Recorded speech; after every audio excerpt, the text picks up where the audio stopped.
I feel today? Ask yourself this question. What time is it? Game time! What time is it? Game time! What time is it? Game time! What time is it? Let's go! We ready! We ready! We ready! We ready! I'm going to the house! I'm going to the house! When I step on the field, I send one message. And this is what it feels like. This is what it feels like. Football is getting hit. That's it. It's gonna be football now. What time is it? Game time. What time is it? Game time. What time is it? Game time. What time is it? Let's hunt now. Let's hunt now. Let's go. Let's hunt. We ready? I'm going to the house. I'm going to the house. We're talking about the Jets like we're talking about the Saints. You know, all this, how we the Miami Heat of football. Yap, yap, yap, yap. The bottom line is you got to buckle up your chin straps. It's embarrassing. Yap, yap, yap, yap. Don't disrespect the game like that. There's too much crying from him. He's a man. They can be hit just like us. He's a man.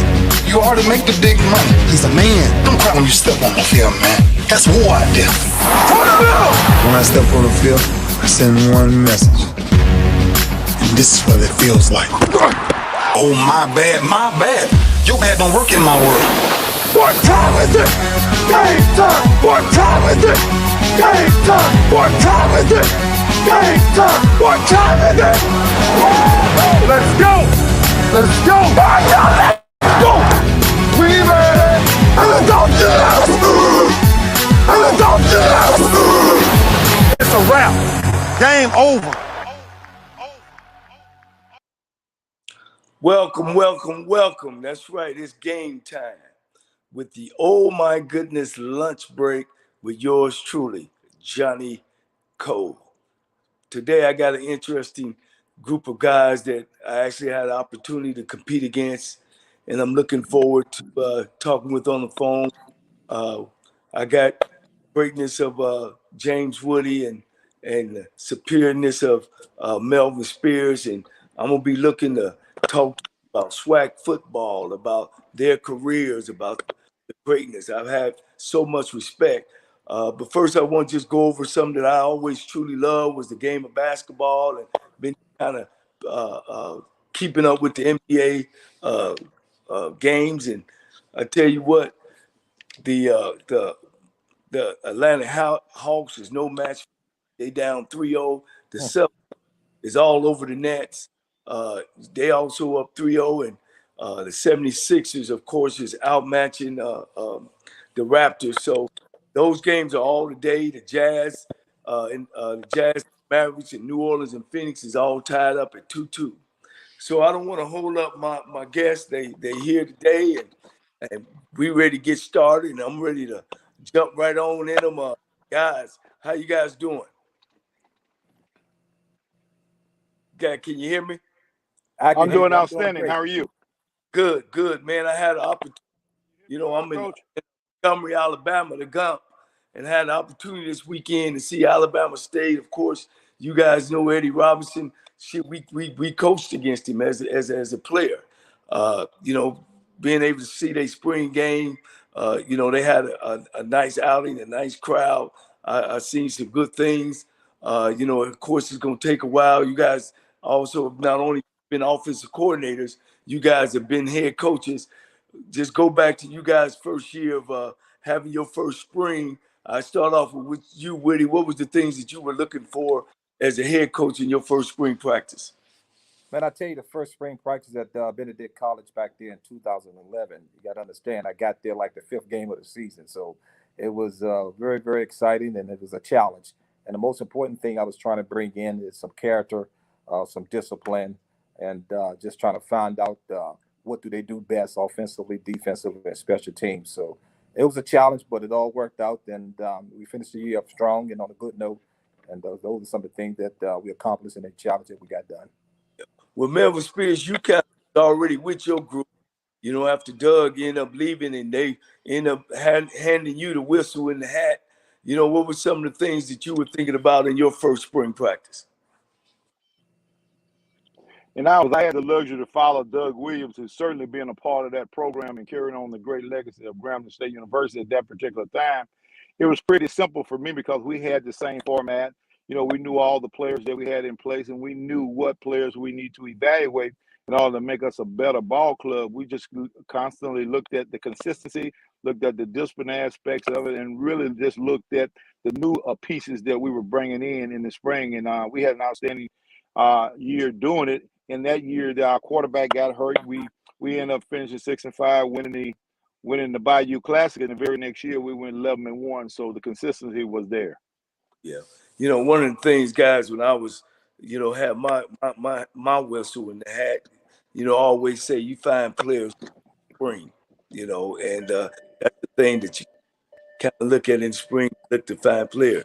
So, guys, I know we all, they put us in the dinosaur world, but I kind of feel as coaches, we still should be in the league, but that's a whole nother thing.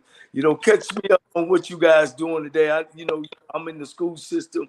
I'm a associate athletic director. I'm over facilities in the city of Fort Worth, but I know you guys still getting phone calls, from people wanting to send their players to you. So kind of catch me up, Woody, where you at now? Well, right now, I'm back in the district in Jackson, Mississippi. I'm the assistant director of dropout prevention. Prior to that, last July of 2021, last 5 years, I was associate athletic director at here in the district, Jackson School District. So it's been a challenge, been a lot of fun, and I just really enjoy what I'm doing, working with the kids and mentoring and just dealing with the personal lives of them and just trying to bring them back to society where they need to be. Big Mel, you all right? You settled over there? Well, you called me. I'm over here at the golf course, so I'm trying to find a place where I don't have as much light. That's basically what I kind of do during the day. Along with what I've been doing, though, is really I run a small oil company down in Louisiana. The name of it is Fine Energy. And what we do is provide lubricants and refined products to the federal government. And certainly, we're always going to have those calls where we're trying to get kids to go to school and be the best that they can be. So we're still looking forward to being involved with young men where we can get them prepared, not only for corporate America, but have an opportunity just to compete at a higher level and take care of themselves and their families. So those are the things that I'm constantly involved in, and we've done a great job doing it.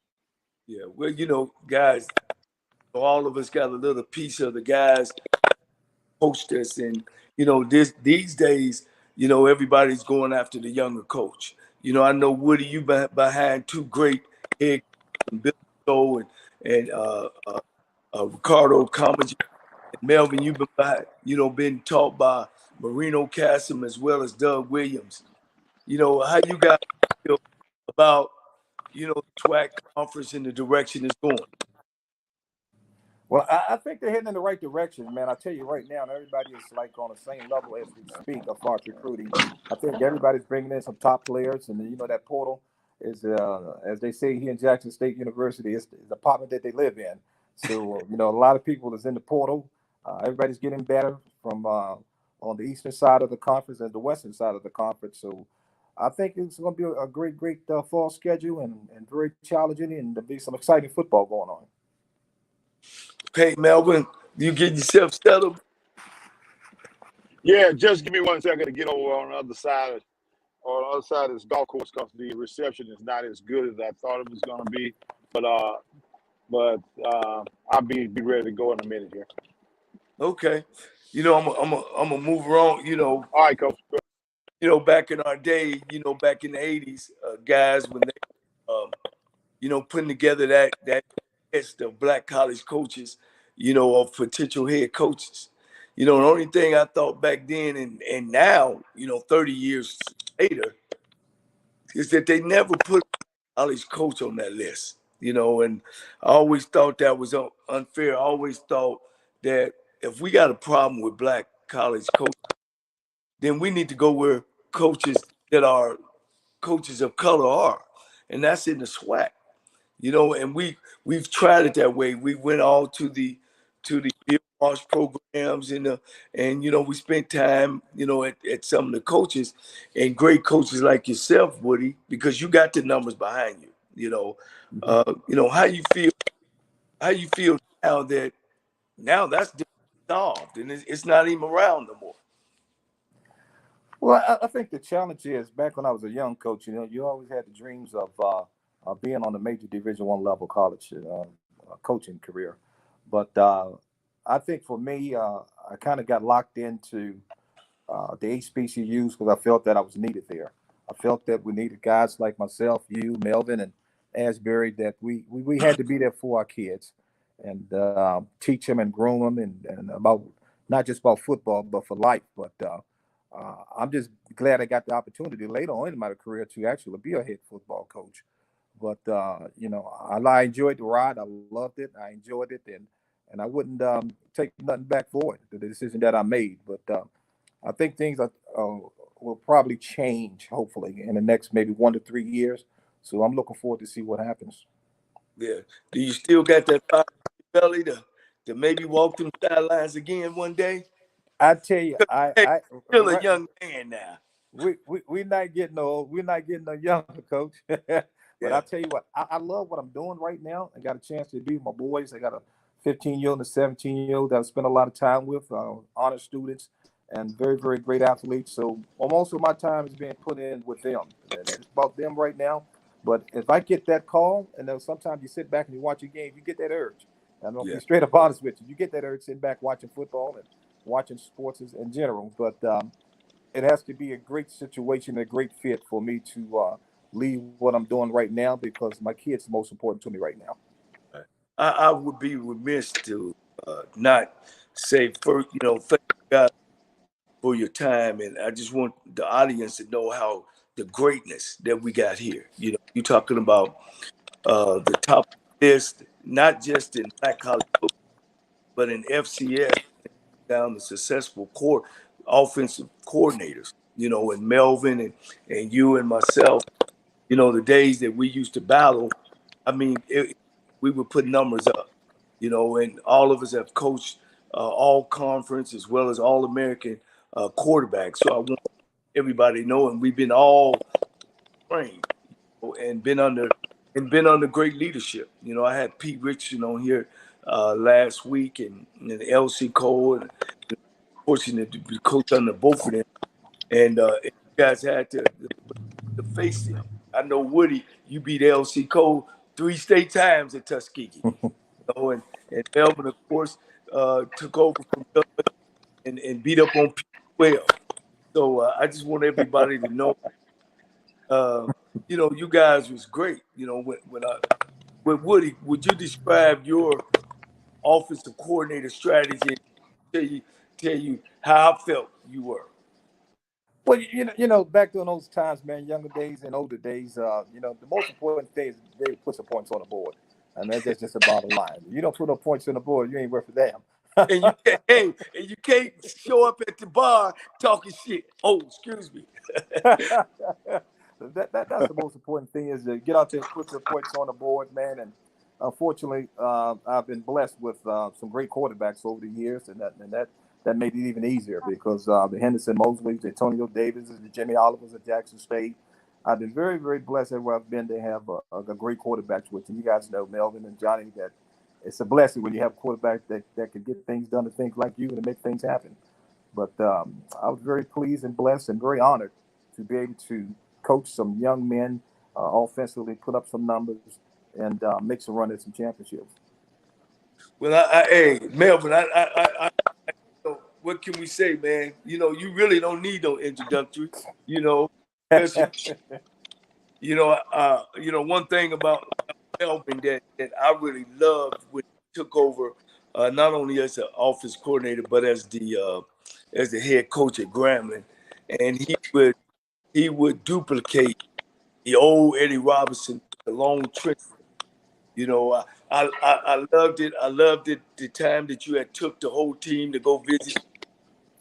So your thoughts on your turn or your opportunity when you had it.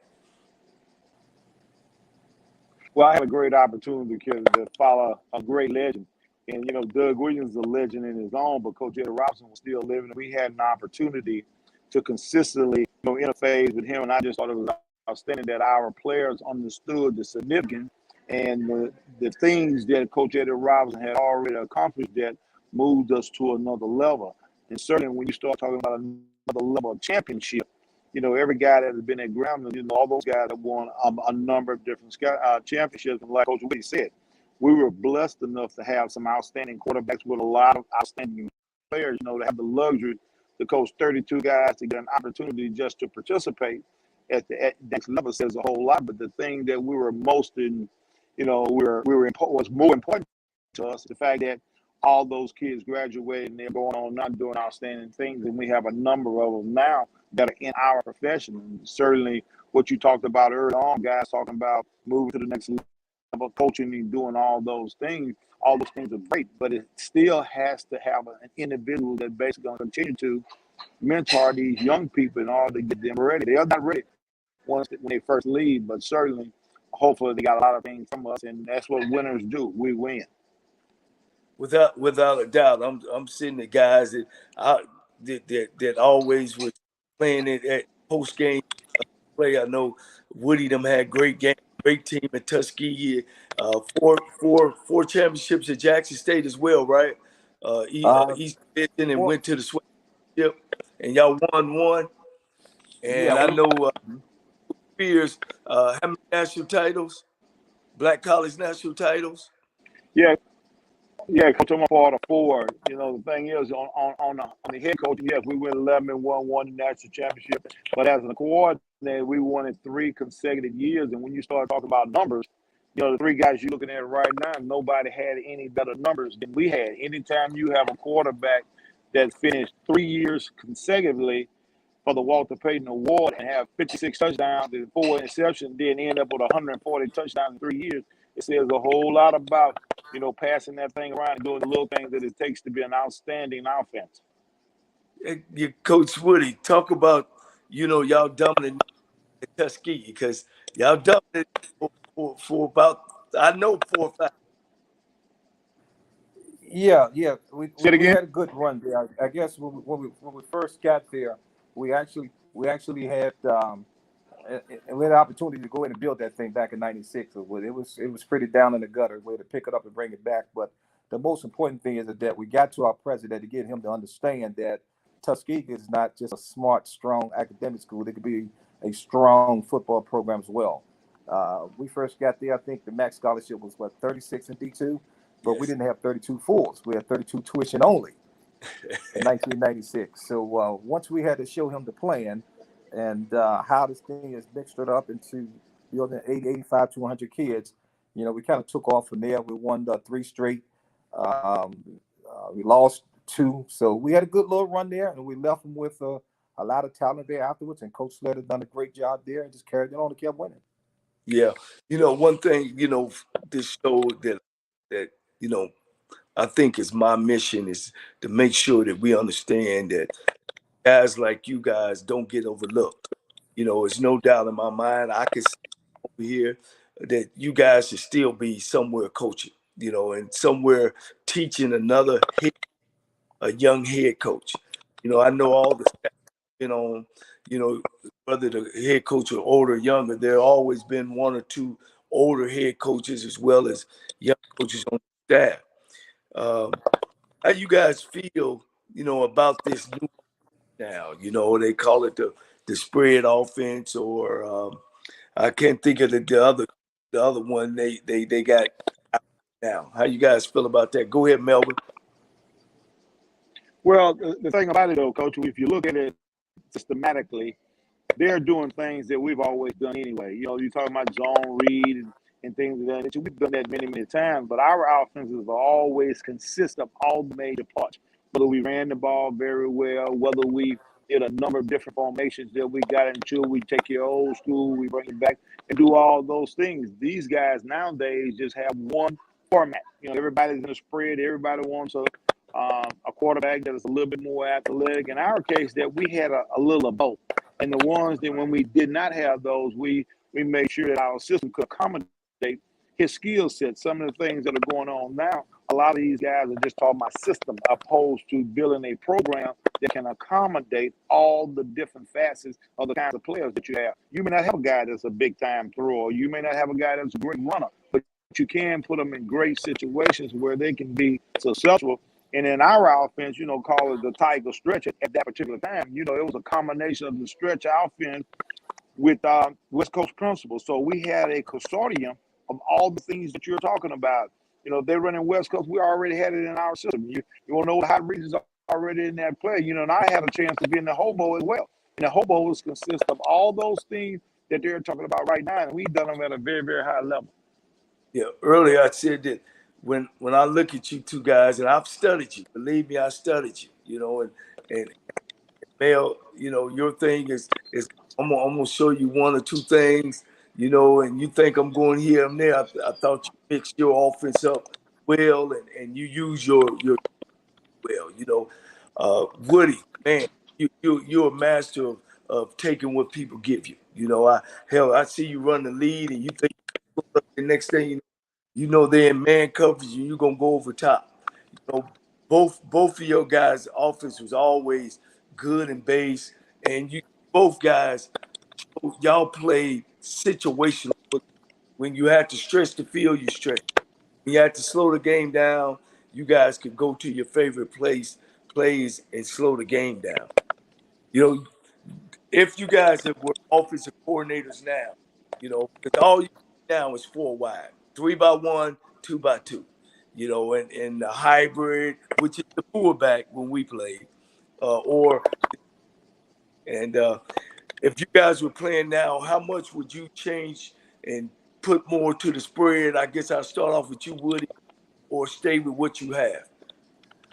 I'd be honest, just like Coach Spears was saying, man, hey, I'm going to stick with what I have. What's been working, it hasn't been broken, and then I'm not trying to change this, try to make some different maneuvers with it. But I'm always a guy that try to be 50-50 or 60-40 run.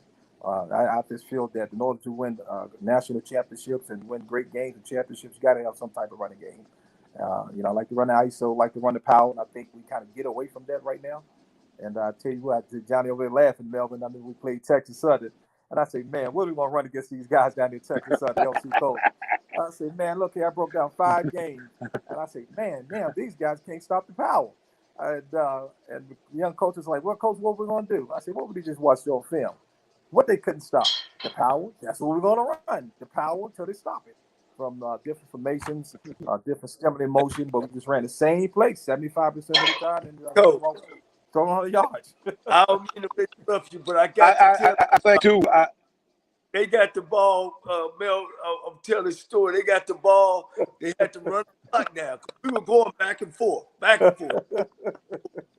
This man ran the power all the way down. We put the 3 teching over here. He'll run it, boom, block down, put it around. We switched to, went under. He'll block it. They went all the way down the field. We ended up stopping them we got the ball at the 1 yard line, something like that, to go back. And of course, I had Darnell Kennedy, Melvin. And guess what? Before the game was over, I think we went down to about the 17. We were throwing it to win. But hell, he ate up all the clock. so hey, I remember that. I remember that like it was yesterday. But go ahead. That was a great game. But if you was in the ham and had to whistle, what would you run? I'm going to stay with what works best. And make them stop it. He's going to run the power. That's what he's going to run. Absolutely. I'm going to run that power with different variations and get that run game going and just take our chances when we have the opportunity. I wouldn't change a lot. A lot of times these young coaches say they're moving around and changing so much. Football, that's like Melvin said. Football is football. I mean, ISO is ISO, power is power. But, I think they got some great athletes now. They're bigger, they're stronger, they're faster. But I wouldn't change the system. I wouldn't change it. Yeah. What about you, Mel? The thing about it is that it's still blocking and tackling. And football games are won by football players making football plays. And certainly, the observation comes from when you evaluate the film, you're looking for a certain matchup.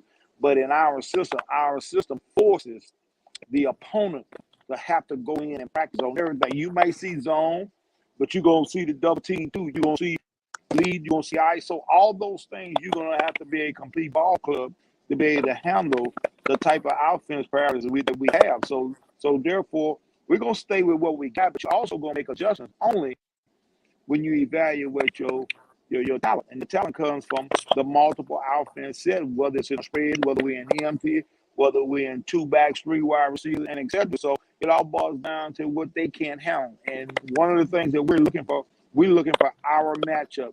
And if we have our matchup, we definitely going to exploit you over and over and over again until you make those changes. If you want to come play personal help, as you said, Coach Cole, hey, you better be looking for the fly, because I will have some guys that can flat out run. So we'll match up somewhere. Yeah, some of the things that's happening now too is when you look at personnel. You know, the fullback, tight end is not being used. It's like if you don't back and wide out, shoot, man, you might not touch the field because they only play with one running back. I know Southern during my championship, one of our models was all that 11 on defense, all 11 can't tackle. All 11 don't want to tackle. So, you know, it was important for us to find out those guys that and we actually ran the ball at them, you know, and you know, we were very successful, you know, and like Woody said, 60-40, you know, young coordinator at Tennessee State. And, you know, I led the league my first two, well, all 4 years in passing, but my first 2 years I led in passing real slow on the run part. And we went 4-7 and 4-7. And when we started running the football successfully, you guys know we won back-to-back champions. Man, I'm gonna change gears for a minute because you know, one of the things about my show is about promoting black coaches, about promoting and telling you guys' story or our story. Let me say that. You know, what you guys think, you know, I'll start with you, Melvin, about what we need. You know, back in the 80s, it was the list about the top black coaches, you know, and then it was, you know, you guys need, you know, learn how to groom yourself and cut hair and go to some of these schools. And we done that, you know, you got to be successful and do some clinics and we done that. And still, you know, staggering numbers, you know, 255 football teams that play Division 1A football, 1A and 1AA. 20 are black colleges, but you only got 31 defensive coordinators. You know, that's a staggering number. You only got 14 black head coaches in college football. You know, talk about the NFL, that's just 13. It's a whole bunch of other opportunities out there for us, but we got to find a way to be able to get black coaches more involved on the mainstream of this game. It's like we play football in Venus and they play football on Earth. Start with you, Woody. What you think that how we can try to help or reach out to somebody to help us cross the line? Well, I think that we got to keep banging at this situation because there's been a problem for decades, and I think it's extremely important that we continue to work hard, get these young coaches to work hard, putting in the time, understanding the process of trying to get where they need to go. But you know, it's tough out there for us, and the only way we're going to get there is just keep banging at it, be very resourceful, be very consistent on what we do, carry ourselves in a very professional way, and just not have no setbacks that they can say, you know what, we can't get this guy an opportunity. You know, it's about just putting the work in and grinding and winning and just keep doing what we've been doing, and hopefully one day it will change. And I'm praying and hoping that it will change. Hold it right there. Mel, what about you?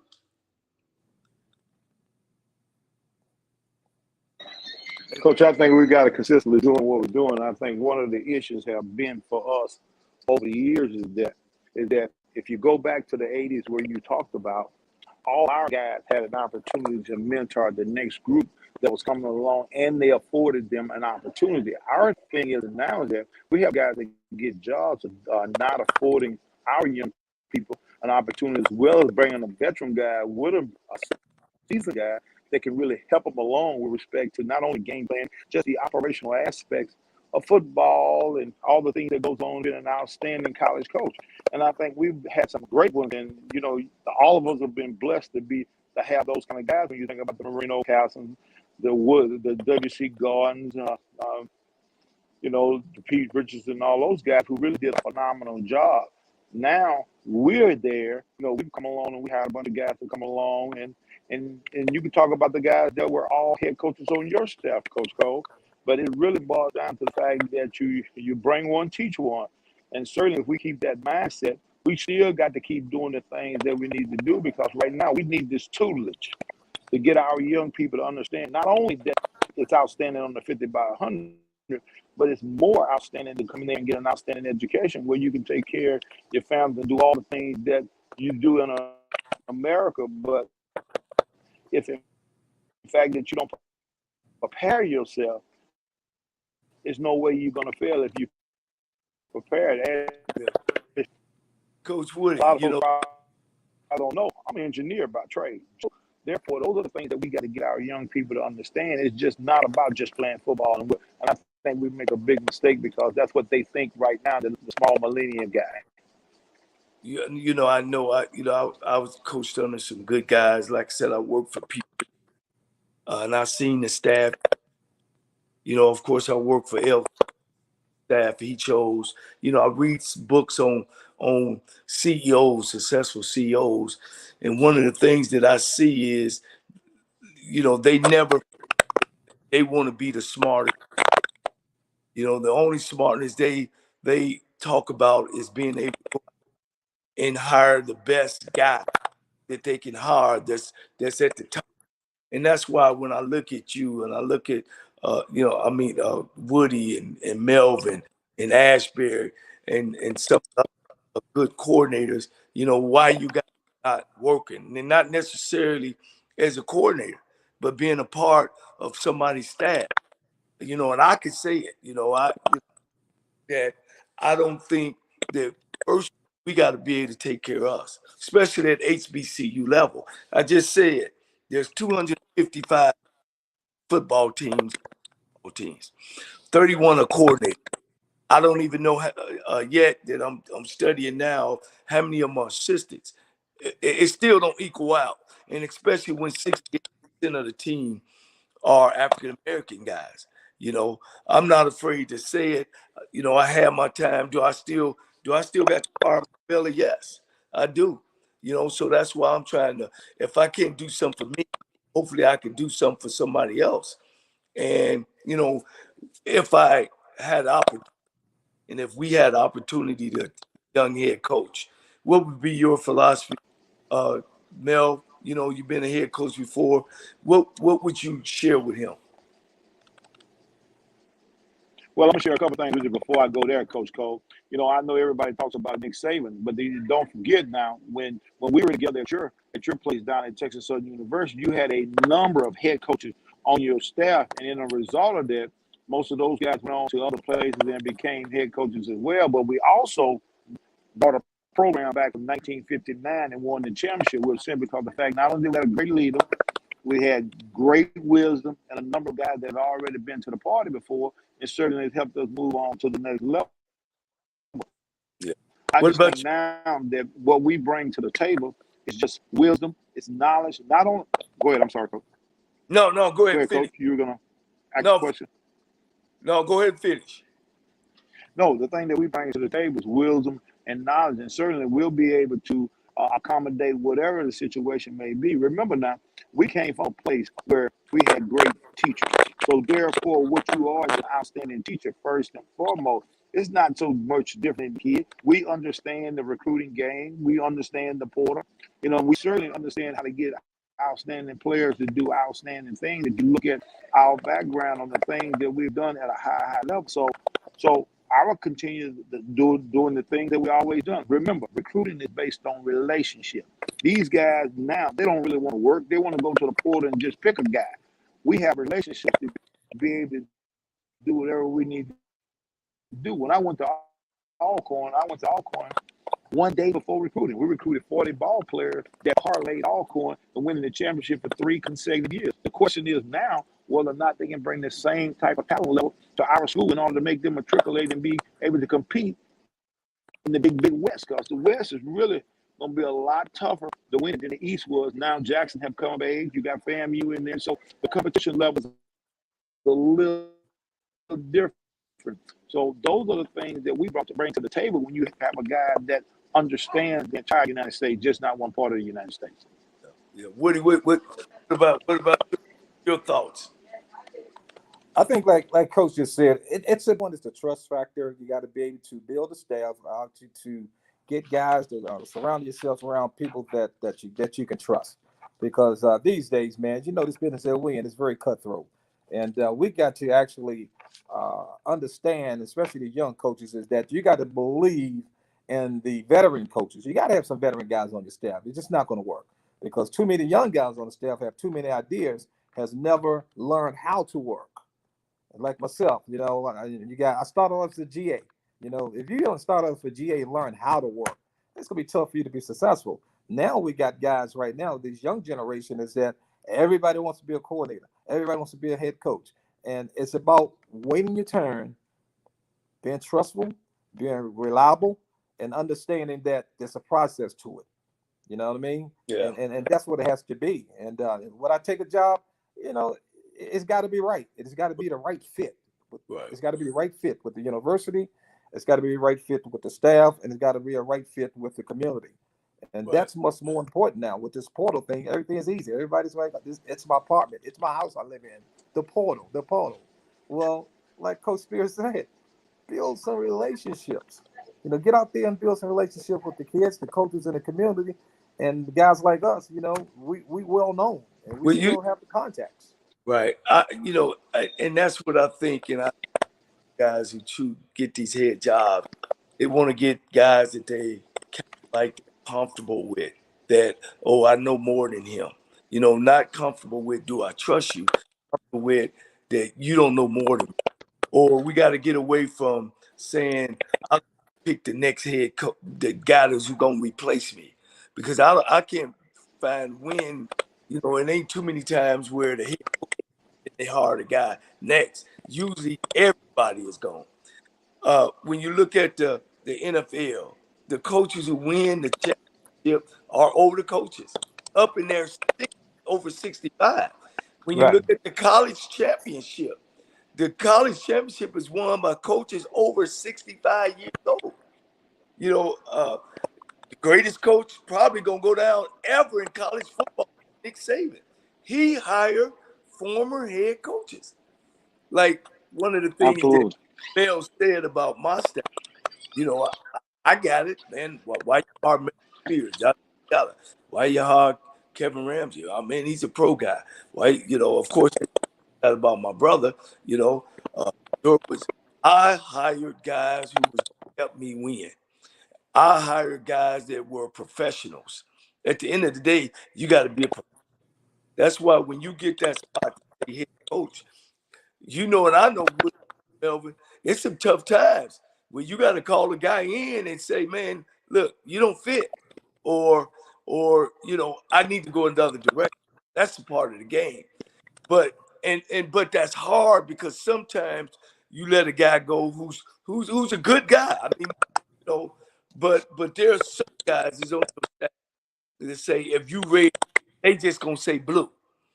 Well, obviously that guy's not for you. And fortunate enough, I've never had to run it, so it was tough on me when I felt that I had to guy because you're making a move on the guy's life, and I thought I'd done the right thing. But that's a tough situation. I just think now that the conference is going celebrity, pro football player, you know, I think in the long run it's gonna hurt and it's have hurt and it will hurt young guys who's coming up in HBCU football because first of all, we're not expected anyway for coaching and winning the Black National Championship or having a winning season. Your thoughts? Will? Yeah, it's tough, man. I tell you what, it's really tough. But I tell you what, I still think that there's a possibility that the opportunity is going to come. with the age factor. I talked to a couple of my colleagues, Coach Comedy, he's getting up in age and he really feels that he has another shot at it. I talked to my former boss, Coach Billy Joe. We talk about football every other weekend and just about the different scenarios and the process of building the staff and actually being able to hire someone that can really get it done. And again, like you say, I still got some football in me, and once you have it in your mind, you don't lose it. You know what I mean? You still have it. So I don't think there's an age factor. I think it's the young generation. There's a misperception of the older coaches. There's a misperception, and we don't want your job. We want to try to help you if we get put in that situation. And I think that the young generation, they kind of fear that. And they got to understand that it just don't work like that, man. I tell you, and like you're saying, being able to have a great staff, have experience around you, former head coaches, former guys that has won, and that's extremely important. That can share that winning attitude with the coaches as well as the kids, and you can know that. And during the interview process, I'll never forget, man. I first started coaching when I left Canada. Coach Billy Joe said, he pulled me in and interviewed me. I said, the interview, man, I thought I was your All-American quarterback, blah, blah, blah, blah. I could just get on the staff. I had an interview with him. And he asked me 3 questions, which made a lot of sense that I still utilize in the coaching profession, that I still utilize with the 3 questions to ask in the interview process. And they work. He says, well, give me 3 good things about yourself, Coach Woody. So I ran off 3 good things by like bam, bam, bam, 3 straight good things about myself. Then he said, now give me 3 bad things about yourself. And I ripped off 1 bam, I ripped off bam. Then I got stuck on that 3rd one. And he says, it's been about 40 seconds, Coach. You didn't give me the 3rd bad things about yourself. And he said, well, I'm glad you didn't, because if you would have gave me 3 good bad things about yourself like that, and you gave me 3 good things about yourself out that, you're not my guy. Wow. It shows a lot. And I've been using it ever since when I was a young coach. And it works. Because, but it just gets back to the young generation. They have trust in us. You know what I mean? There's some great coaches out there that want to coach. I mean, if I get an opportunity to come back, Melvin Spears get head coach, Johnnie Cole, hey, Woody, want you to come on by? Hey, I got to really seriously think about that. Because I'm around great guys that's been winners. That understand the process. Yeah, I mean, Woody, I don't think you ever been on a football championship. I'm sorry? You ain't never been coaching as assistant coach or something on a team that hadn't won the championship. Right. You, when y'all won championships at Central State, y'all won championships at Tuskegee, as well as Jackson State. Same thing with Melvin. He came in, championships at Grambling. Championships himself as a head coach. Came on my staff. We won a championship.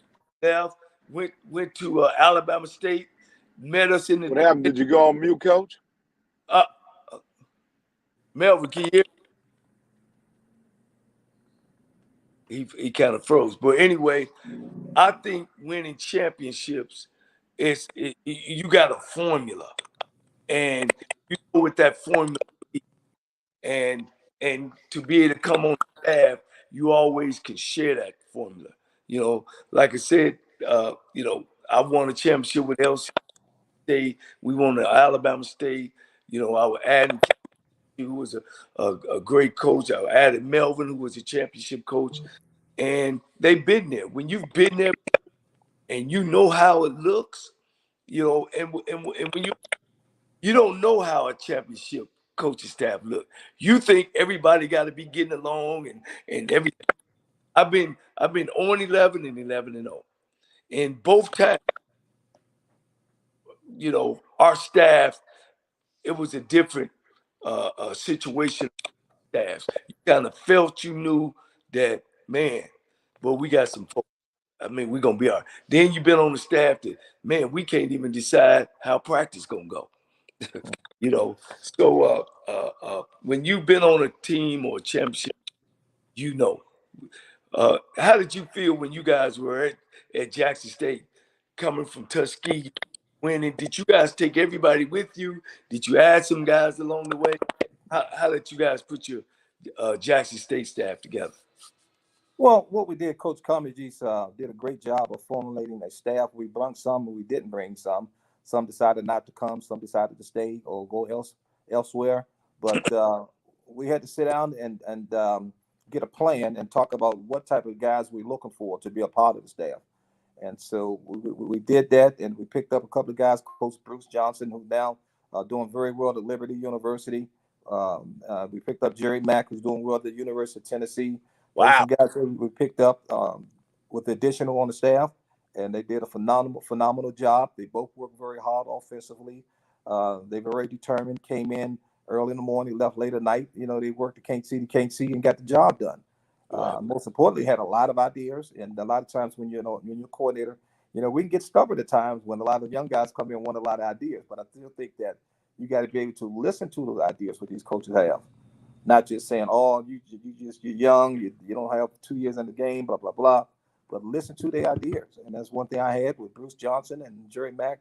They had some good ideas and some good things to talk about and share with the staff and the team, and we gelled real fast, and Yeah. it was a plus.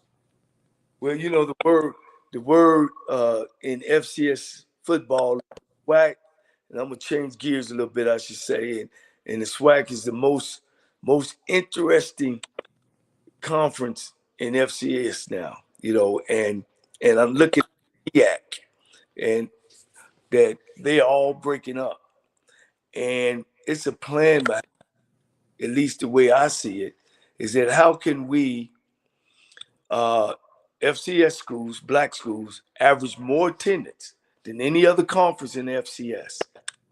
And I'm thank God that the SWAC is holding together, and then all the MEAC, and I just don't see how that's happening. It seems like there are black schools. What of course, back then we couldn't play with them. Now all of a sudden they help breaking up the MEAC, and the MEAC schools are running up to them.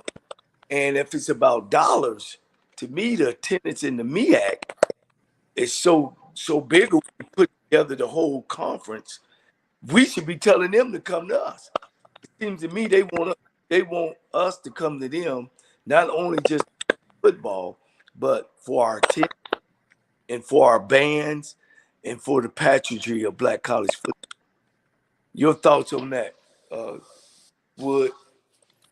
Well, I think right now, I think that we're losing so many teams in the MEAC.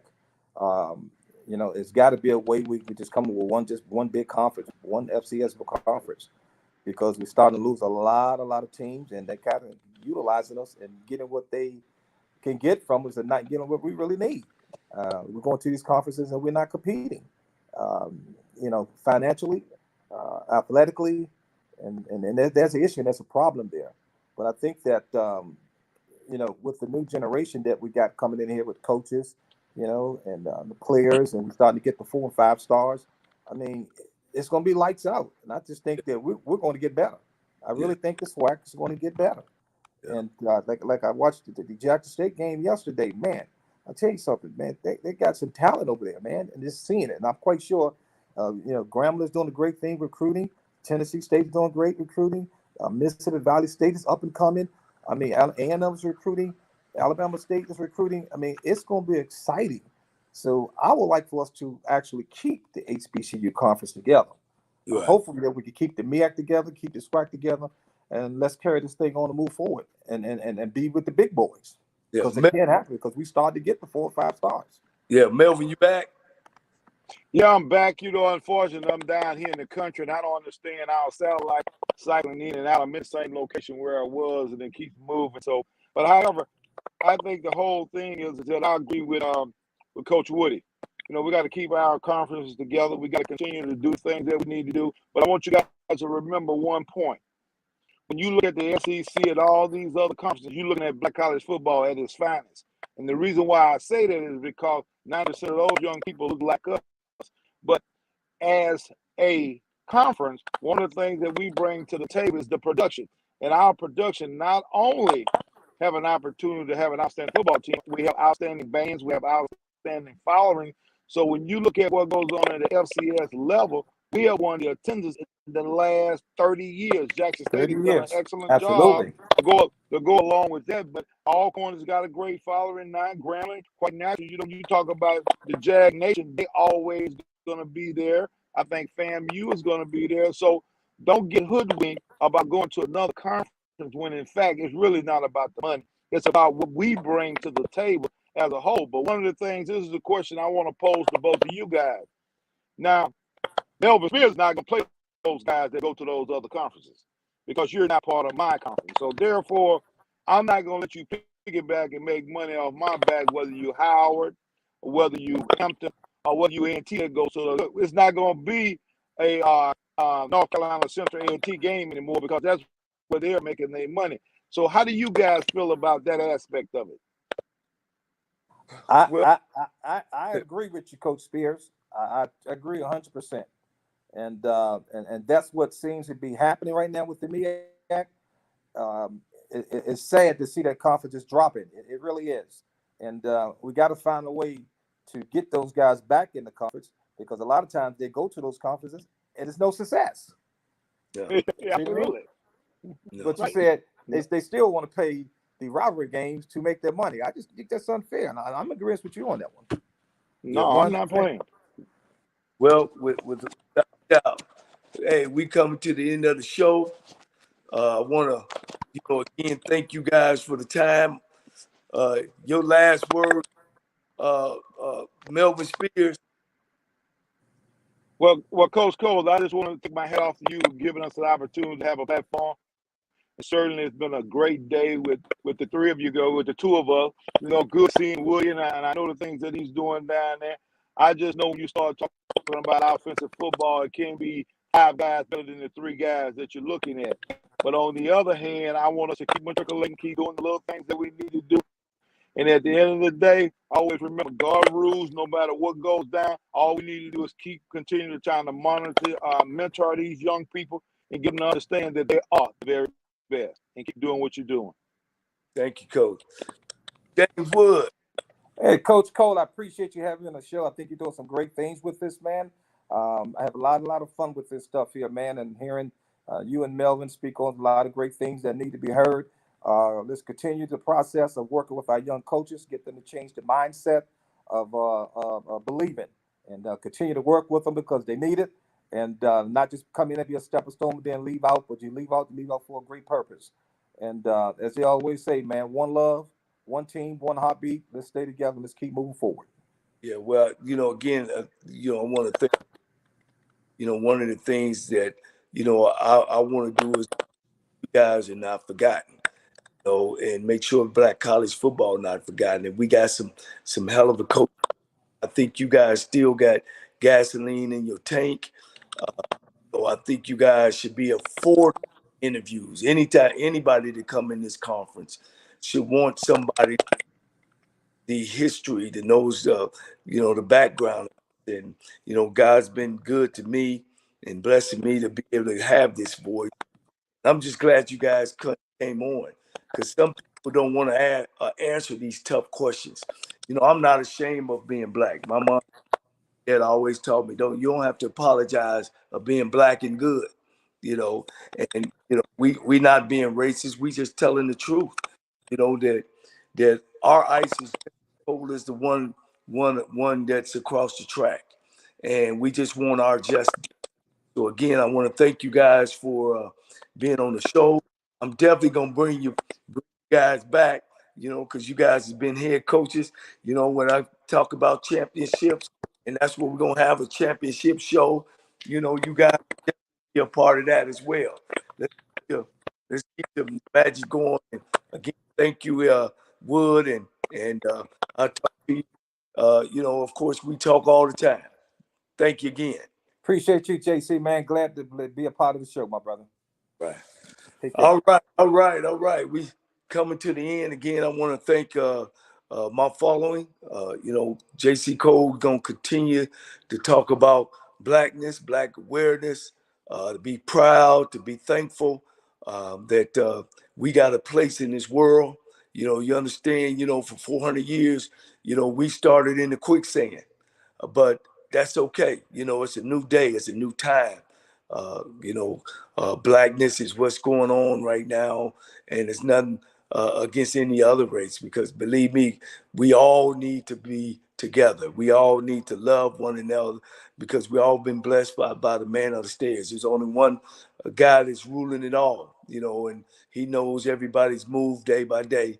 And I just thank God that he gave me this morning to wake up and to be able to interview such two great men that I hopefully they get back in the game. Again, thank you. I can't thank enough to AJ Jones. I can't thank enough to the radio station that have allowed me to have this show. I'll see you guys next week, 12 noon, for the Oh My Goodness lunch break, cold-blooded show. Again, thank you. Peace, joy, and happiness. Yep, we're back at it. It's Monday, April 25th, 2022. Number 1, less than 24 hours after the Florida State House voted in favor of a restrictive congressional map, Republican Governor Ron DeSantis signed it into law.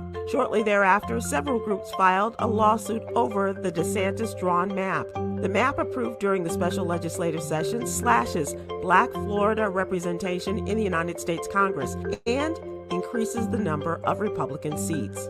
Voter rights groups are suing Governor Ron DeSantis, his Secretary of State, and lawmakers in a bid to throw out redrawn congressional districts, saying the governor inappropriately influenced the once-a-decade process.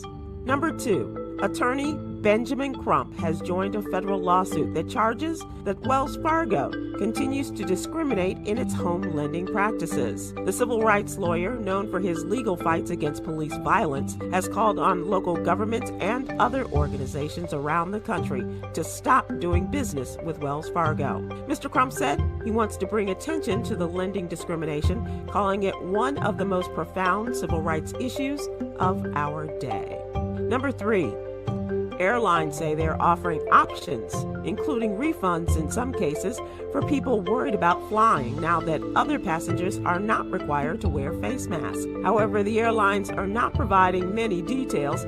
Customers could find themselves at the mercy of workers at airline customer service centers. Many people who will be flying in the next few weeks bought their tickets before the federal judge in Florida Monday struck down the requirement to wear a mask in airports and during flights. Number 4, a Connecticut state trooper, Brian North, who fired 7 gunshots into a car and killed a man, was arrested Tuesday night in connection with that shooting. Officials said North was placed on paid administrative leave and his police powers were suspended. North fatally shot Mubarak Soleimani in January of 2020, as Soleimani sat in the driver's seat of a car in West Haven, Connecticut, where a chase ended and police boxed in the car. Number 5, Best Buy has recalled the Insignia digital air fryers, Insignia analog air fryers, and Insignia digital air fryer ovens. The air fryers and air fryer ovens have cooking chamber capacities ranging from 3.4 to 10 quarts and have plastic or plastic and stainless steel bodies in black and stainless steel finishes. The Consumer Product Safety Commission recommends consumers stop using the recalled air fryers and air fryer ovens immediately and return the product to Best Buy. Here's your daily inspiration from Yogi's Jewels. It matters how you say what you say more than what you say. Learn how to talk with people. Join me today live on YouTube and Facebook at 7 p.m. Eastern, 6 p.m. Central with comedians extraordinaire Chris Paul, Huggy Lowdown, joining social justice activist Coy Malone as we discuss today's top headlines and more.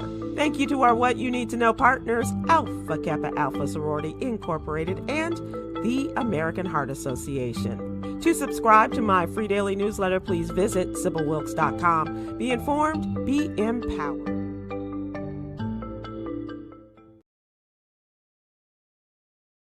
With